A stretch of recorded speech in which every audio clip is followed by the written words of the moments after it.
एक ऐसा पुत्र जिसने अपने पिता के आदेश पर अपनी ही मां को मार दिया और वही आगे चलकर भगवान विष्णु का अवतार बना। परशुराम। ये कहानी है परशुराम और उनके पिता महान ऋषि जमदग्नि की। बहुत समय पहले घने जंगलों के बीच एक शांत आश्रम में रहते थे जमदग्नि मुनि। वे अत्यंत तपस्वी और ज्ञानी थे। उनकी पत्नी थी रेणुका देवी, एक पतिव्रता और पवित्र स्त्री। उनका पुत्र था परशुराम, जो बचपन से ही वीर, तेजस्वी और आज्ञाकारी था। जमदग्नि मुनि के आश्रम में एक अद्भुत शक्ति थी, कामधेनु, एक दिव्य गाय जो किसी भी इच्छा को पूरा कर सकती थी।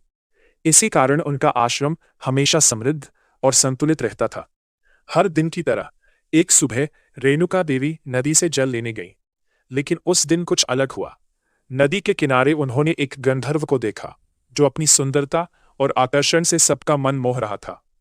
एक पल के लिए रेणुका का मन विचलित हो गया और यही पल उनकी परीक्षा बन गया। जमदग्नि मुनि ने अपनी तपस्या की शक्ति से यह सब जान लिया। उनका क्रोध भड़क उठा।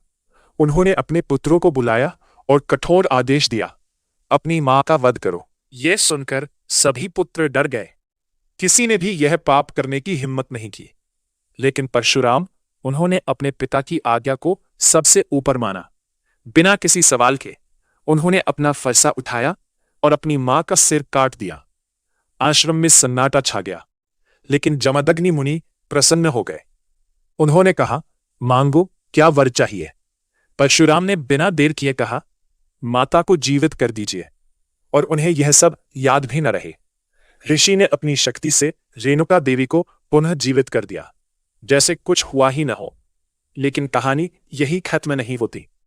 कुछ समय बाद एक शक्तिशाली और अहंकारी राजा कार्तवीर्य अर्जुन जमदग्नि के आश्रम में आया।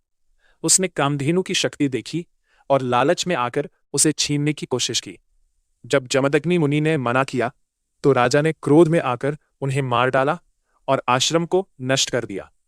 जब परशुराम वापस लौटे और अपने पिता का निर्जीव शरीर देखा तो उनका हृदय क्रोध और शोक से भर गया। उन्होंने प्रतिज्ञा ली, मैं इस पृथ्वी को 21 बार क्षत्रियों से मुक्त करूंगा। और फिर शुरू हुआ एक भयंकर युद्ध। परशुराम ने अपने फरसे से अधर्म का अंत करना शुरू किया और एक एक कर अत्याचारी राजाओं का विनाश कर दिया। ये कहानी सिर्फ शक्ति की नहीं, बल्कि कर्तव्य, आज्ञा और क्रोध की भी है। ये हमें सिखाती है कि जब शक्ति और क्रोध का संतुलन बिगड़ता है तो विनाश निश्चित होता है। तो अगर आपको ऐसी ही रहस्यमयी और शक्तिशाली कहानियां पसंद है तो फॉलो और सब्सक्राइब जरूर करें।